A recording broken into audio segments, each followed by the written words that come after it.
This highly decorated Durham police officer, Rayshawn Taylor, now being investigated by the FBI, facing felony charges and a steep fall from grace. Welcome to another episode of J Inclusive. Please share, like, comment, subscribe, and set your notifications on so you are alerted every time I upload. Rayshawn Taylor, a senior officer with the Durham Police Department, once held a position that symbolized authority and public trust. For years, he served in uniform, responding to calls and representing the law in the city of Durham.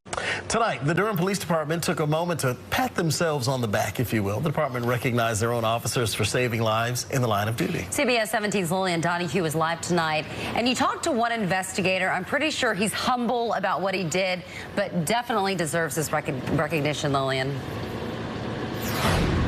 Yeah, very humble, but very much deserved. Get this, investigator Rayshawn Taylor, he saved 5 lives, not just human. For Durham investigator Rayshawn Taylor, it shows how much I'm valued within the community. It showed that I chose the right career. He's proud of each certificate you see here because it represents something precious, a life saved. Out of all the awards I received today, this would mean the most to me. This is for his valiant efforts rescuing Durham PD K-9 officer Darrow. 2 years ago this month, Darrow was shot while chasing an armed suspect. And saw that he had an injury to his face, so I placed him inside my police car and took him to our emergency vet. And just to being there at the right time, I love dogs. I did K-9 in the military. But it's not just man's best friend. I'm responding to a gunshot wound. Taylor stopped a man from bleeding who was shot in the leg more than a year and a half ago. Also deserving applause, he used CPR 3 times to save a person overdosing and to save 2 others having cardiac arrests. It feels amazing to know that you could be at the right place at the right time. He says all these moments show a different side of the badge. You can save individuals' lives. You can prevent suicide. We do more than just, arrest people. We're kind of a jack of all trades. But on August 21st, 2024, that image unraveled during what should have been a routine welfare check. According to federal court records, Taylor entered a residence while on duty and did the unthinkable. This afternoon, a now former Durham police officer sits behind bars facing sex assault charges. And investigators say it happened while he was on duty. CBS 17's Baron James is live at the Durham Police Department digging deeper into the veteran officer. Baron. Yeah, Russ and Elizabeth, this highly decorated Durham police officer, Rayshawn Taylor, now being investigated by the FBI, facing felony charges and a steep fall from grace. We're going to be here for a little while because they're going to receive 5 life-saving awards. Investigator Rayshawn Taylor. Durham police applauding the service of one of their own, Corporal Rayshawn Taylor, at an awards banquet. That was then in 2022. This is now Monday afternoon. Taylor was arrested this morning in Mebane, North Carolina. Chief Patrice Andrews laying it all out at a news conference of how Taylor, a 10-year veteran of the force, investigators say engaged in inappropriate conduct with a, quote, adult community member while on duty back in August. He resigned from the Durham police force the next day after his alleged victim tipped off police. What was your gut feeling when you first heard that one of your officers might have been engaging in this type of behavior? Well, the gut feeling instantly is I hope that that's not true. Taylor now facing state charges for first-degree kidnapping, a Class C felony, sexual servitude, a Class D felony, and sexual battery, A1 misdemeanor. At the time of the alleged crime, Corporal Taylor had been assigned to uniform patrol in District 2, roughly the North Durham area, also serving as a uniform patrol officer in the Community Services Division, and himself a criminal investigator, now turned alleged criminal. I've been here long enough that I know most officers that are here. Just speaking in general, any time that we have an officer involved in something of this nature, like the chief said, you hope it's not true. But it's very important that we address it appropriately regardless of who it is or how. On that day, Taylor was conducting what he logged as a welfare check at a private residence in Durham. Once on scene, Taylor encountered the resident of the home, but according to federal plea documents, what unfolded inside that home was anything but a welfare check. Taylor entered the residence while on duty and sexually assaulted the man who owned the home. Prosecutors later said he used his authority as an officer to intimidate his victim and even threatened arrest if the incident was reported. Courts later learned that Taylor communicated with the victim using a translation application on his personal phone, since the victim was not fluent in English. After the assault, Taylor deleted the app and all related data, a move prosecutors argued was an attempt to conceal evidence. Taylor also intentionally failed to turn on his body camera, a policy required during civilian interactions. Ironically, partial footage from his patrol vehicle's dash camera still captured portions of the encounter, providing investigators with critical evidence, and within hours, a complaint was filed, triggering the internal investigation, which led to his arrest. In early 2026, Taylor pleaded guilty in federal court. Durham police officer is sentenced to more than 3 years in prison. Rayshawn Taylor sexually assaulted a man during a welfare check in August of 2024. According to plea documents, Taylor communicated with the victim using a translation application on his personal cell phone and threatened to arrest the victim if he said anything about the assault. Once released from prison, Taylor will have 2 years of supervised release. We're here this afternoon to provide you a briefing on an incident that was reported to us on August 21st of 2024. Involving now former Durham police officer Rayshawn Taylor. Please keep in mind that this is an ongoing investigation, so if additional updates become available after today, we will provide those as they're available. I will now turn it over to Chief of Police Patrice Andrews to provide you all an update and answer some quick questions afterwards.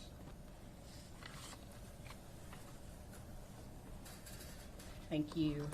Good afternoon.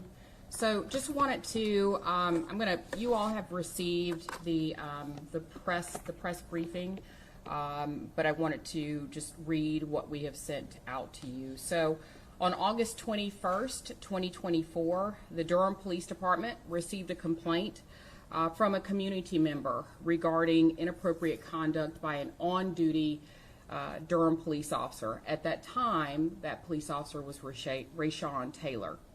The preliminary investigation indicated that there was an apparent sexual assault which had occurred during the course of an interaction between Taylor and that community member.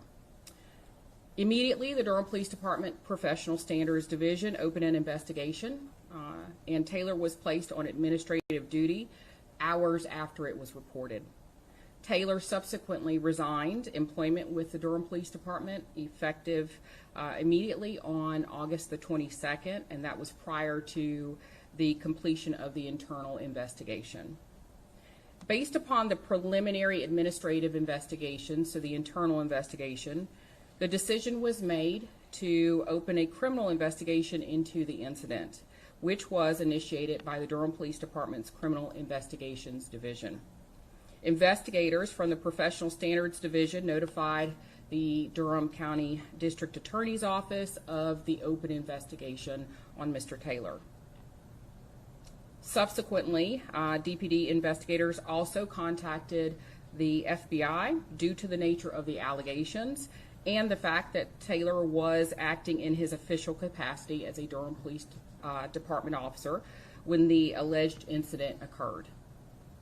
On August 30th, 2024, District Attorney DeBerry notified the Durham Police Department that she had also requested the North Carolina State Bureau of Investigation assistance in the investigation.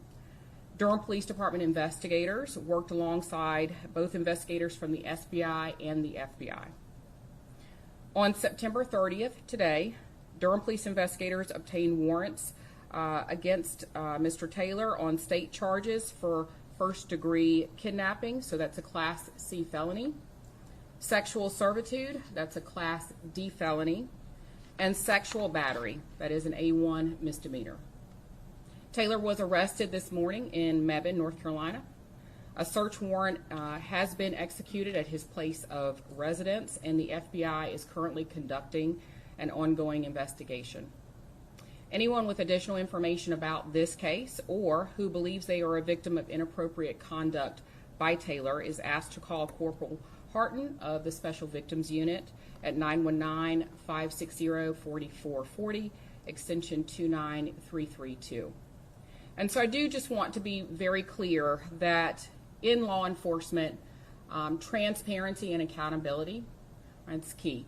It's the oath that we've taken, the commitment that we've made to our community is to ensure that any time a complaint is brought forward from our community members, that we take each and every allegation and complaint seriously, and we investigate those complaints and follow where the facts takes us. So I will go ahead and open the floor up to any questions. Again, I'll just reiterate, there are some things that I will not be able to divulge at this point because it's either a part of an ongoing criminal investigation or it's a personnel matter.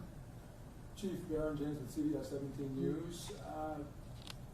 Considering transparency, what was your gut feeling when you first heard that one of your officers might have been engaging in this type of behavior?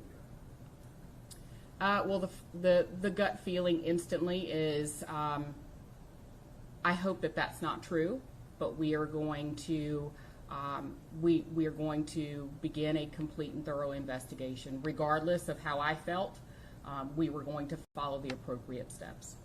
Tell us a little bit more about the officer. How long had he been with the force, and had he received any commendations, or what kind of officer was he? Yeah, so Captain Packard can give you his exact dates of employment, so he does have that information. But what I can tell you is that yes, about 2 years or so ago, he was a recipient of several awards during our annual awards ceremony. So he did have accolades from the community as well as the police department about the way in which he served our community at that time.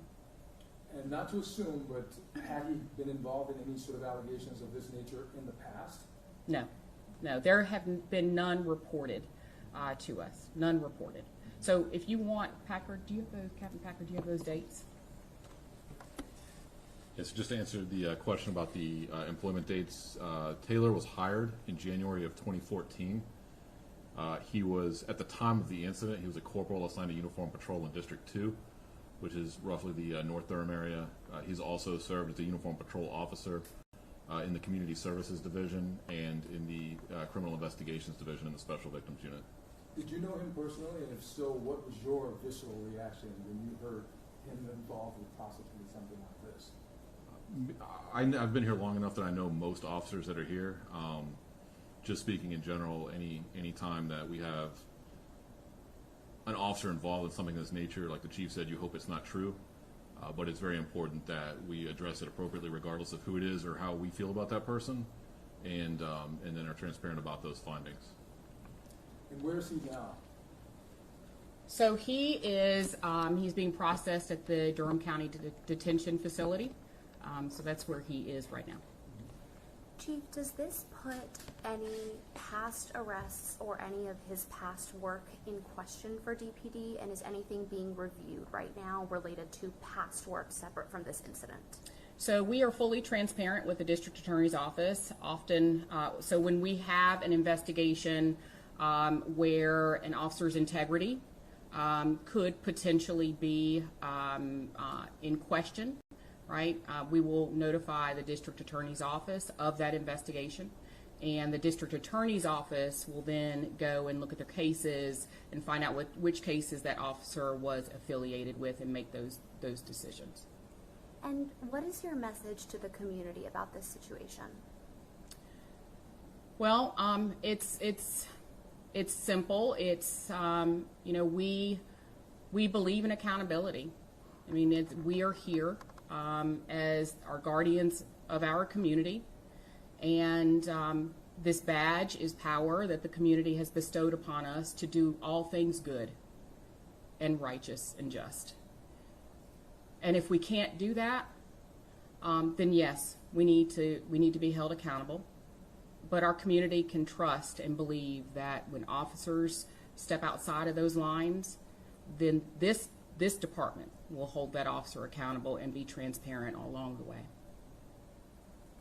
Chief, so can you be more specific? I understand the investigation is ongoing, but more specific about the incident itself, the kidnapping charge. What happened that day? So that's a part of the criminal investigation. So I can't get into the nuances of that particular charge. Can you at least tell us this community member, a female, male, adult? Apparently adult because of the charge. Right? An adult, that's what I can say. Obviously, because it's a sexual assault, there are guidelines as it relates to privacy. And we want to make sure that we are also keeping our victim in mind as we speak about this case, as we report today, because it's important that we are not re-traumatizing our victim that has been so brave to come forward. Mm-hmm. How is the victim doing that? We appreciate that sentiment. How is the victim doing? Physically, the victim is okay. Sorry, did you say what role Taylor was in at the time, or what he does currently? He was so he's no longer with us at the time, right now, but at that time, he was a corporal on uniform patrol within a district, so it's a patrol officer. And I do want to just also thank a number of people, but specifically I want to thank my investigators, criminal investigators who had the really difficult tasks of investigating their own. Putting personal feelings aside, knowing that person, working with that person. It's difficult, but I do want to appreciate them for their work in getting to the point that we are. My professional standards division, they do a lot of work every day, so this just isn't the only complaint that they investigate on a daily basis. It is very hard for them, but they are fact finders and truth seekers, and that's what they do, and they're very committed to doing that. So I want to lift them up, and then also our partners with the FBI, the State Bureau of Investigation, as well as the District Attorney's Office for just always being very, very present in this investigation. Chief, can you talk about when there is an investigation into a member of law enforcement, a now former member, the why behind other agencies like the FBI being involved? Right. So when a police officer commits a crime when they're in uniform, there are certain federal statutes that potentially that can violate. And so the FBI will come in, much like we did, and they will run a separate investigation. And they will look to see if what the officer is alleged to have done, if that falls within kind of the color of law. Okay. All right. Great. Thank you all so very much.